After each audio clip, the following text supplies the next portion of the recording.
Hi everyone. ఈరోజు మనం UPSC exam pattern ఎలా ఉంటుందో తెలుసుకుందాం. యూపీఎస్సీలో మనం 3 స్టేజెస్ అనేటివి ఉంటాయి. అవి ప్రిలిమినరీ, మెయిన్ అండ్ ఇంటర్వ్యూ. ప్రిలిమినరీలో మనకి జిఎస్ పేపర్ 1, జిఎస్ పేపర్ 2, దీన్ని మనం టీసాట్ అని కూడా అంటాము. మెయిన్స్లో 9 థియరీ పేపర్స్ అనేటివి ఉంటాయి.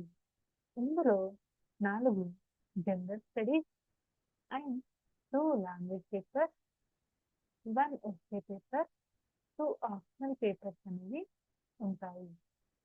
And next interview.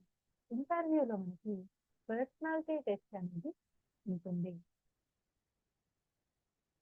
ఇక్కడ మనం ప్రిలిమినరీ స్టేజ్లో ఎన్ని క్వశ్చన్స్ ఉంటాయి, ఎన్ని మార్క్స్కి ఎగ్జామ్ అనేది ఉంటుంది అనేది తెలుసుకుందాం.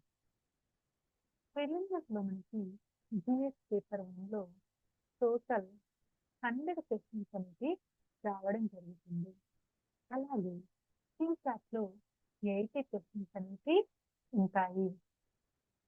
జిఎస్ పేపర్ 1లో ప్రతి ఒక్క క్వశ్చన్కి 2 మార్క్స్ అనేటివి ఉంటాయి.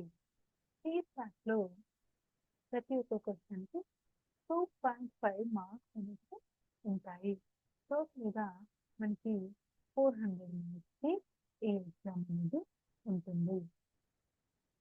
ప్రతి ఒక్క రాంగ్ ఆన్సర్కి మనకి 1/3 నెగిటివ్ మార్కింగ్ అనేది ఉంటుంది. స్టైలిష్ చూసినట్లయితే మనకి జిఎస్ పేపర్ 1 అండ్ పేపర్ 2 టీసాట్కి కూడా 2 అవర్స్ అనే టైం ఉంటుంది. సో జిఎస్ పేపర్ 1 అనేది మనకి మార్నింగ్ 9:30 to 11:30 ఉంటుంది. టీసాట్ అనేది ఆఫ్టర్నూన్ 2:30 to 4:30 వరకు ఉంటుంది. నెక్స్ట్ ఇక్కడ మనకి ఒక ఇంపార్టెంట్ పాయింట్ ఏంటంటే టీసాట్ పేపర్లో మనకి మెయిన్ 33% స్కోర్ అనేది రావాలి. 33% స్కోర్ వస్తుంది మనం టీసాట్లో క్వాలిఫై అయినట్లు. అలాగే పేపర్ 1లో మనకి కట్ ఆఫ్ బేస్డ్ క్యాల్కులేషన్ అనేది ఉంటుంది.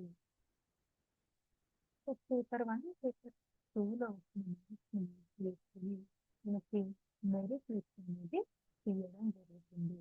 ఈ మెరిట్ లిస్ట్లో క్వాలిఫై అయిన వాళ్ళు మాత్రమే మనకి మెయిన్స్కి వెళ్ళడం జరుగుతుంది. ఇక్కడ ఇంకో పాయింట్ ఏంటంటే ఇది మనకి ఫైనల్ ర్యాంకింగ్స్ యాడ్ చేయడం జరగదు. ఓన్లీ మెయిన్స్ అండ్ ఇంటర్వ్యూలో వచ్చిన మార్క్స్ని బేస్ చేసుకుని మాత్రమే మనకి ఫైనల్ ర్యాంకింగ్స్ యాడ్ చేయడం జరుగుతుంది.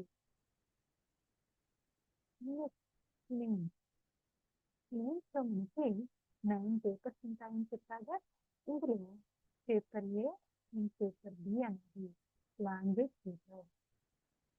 పేపర్ ఏలో మనకి ఇండియన్ లాంగ్వేజ్ షెడ్యూల్లో ఉన్న ఇండియన్ లాంగ్వేజ్ అనేది మనం తీసుకోవాల్సి ఉంటుంది. అలాగే పేపర్ బి ఇంగ్లీష్. ఈ పేపర్ ఏ అండ్ బిలో మనకి 300 మార్క్స్కి ఎగ్జామ్ అనేది ఉంటుంది. ఇందులో మనం 25% మార్క్స్ అనేది స్కోర్ చేయాలి. ఇవి రెండు కూడా మనకి క్వాలిఫై పేపర్స్ మాత్రమే. ఇది మనకి నెక్స్ట్ ఇంటర్వ్యూకి వెళ్ళడానికి ఈ మార్క్స్ అనేది క్యాల్కులేట్ చేయడం జరగదు. ఈ రెండు పేపర్స్ కూడా మనకి 3 అవర్స్ డ్యూరేషన్ అనేది ఉంటుంది. And next paper SA paper, అలాగే పేపర్ 2 నుండి పేపర్ 5 వరకు మనకి జనరల్ స్టడీస్ అనేవి ఉంటాయి. ఈ జనరల్ స్టడీస్లో ఉండే సబ్జెక్ట్స్ మనం ఇన్ డీటెయిల్గా నెక్స్ట్ వీడియోలో చూస్తున్నాం. అలాగే పేపర్ 6 అండ్ 7 ఆప్షన్ పేపర్స్ అనేవి ఉంటాయి. సో ఇక్కడ ప్రతి పేపర్కి కూడా మనకి 3 అవర్స్ డ్యూరేషన్ అనేది ఉంటుంది. అలాగే 250 మినిట్స్కి ఎగ్జామ్ అనేది ఉంటుంది. టోటల్గా మనకి 750 మార్క్స్కి మెయిన్స్ ఎగ్జామ్ అనేది కండక్ట్ చేయడం జరుగుతుంది. సో దీంట్లో వచ్చిన మెరిట్ లిస్ట్ బేస్ చేసుకొని మనం నెక్స్ట్ ఇంటర్వ్యూ చేయడం జరుగుతుంది. ఇంటర్వ్యూలో మనకి టోటల్ 275 మినిట్స్ అనేవి ఉంటాయి. ఇది న్యూఢిల్లీలో కండక్ట్ చేయడం జరుగుతుంది. సో మనకి ఇంటర్వ్యూ ప్లస్ మెయిన్స్ మార్క్స్ కలిపి టోటల్ 2025 మార్క్స్. ఈ రెండిట్లో వచ్చిన మార్క్స్ బేస్ తీసుకుని మనకి ఫైనల్ మెరిట్ లిస్ట్ అంటే మన ర్యాంక్ అనేది రావడం జరుగుతుంది. ఇక్కడ ర్యాంక్ వచ్చిన వాళ్ళు సెలెక్ట్ అవుతుంది. థ్యాంక్ యూ అండి. ఈ వీడియో కనుక మీకు నచ్చినట్లయితే లైక్ చేయండి, షేర్ చేయండి, సబ్స్క్రైబ్ చేయండి. అలాగే మీ కామెంట్స్ ఇంకా మేము ఎలా డెవలప్ చేయాలి, ఎలాంటి వీడియోస్ చేయాలి మీ కామెంట్స్ మాకు అన్ని థ్యాంక్ యూ ఫర్ వాచింగ్.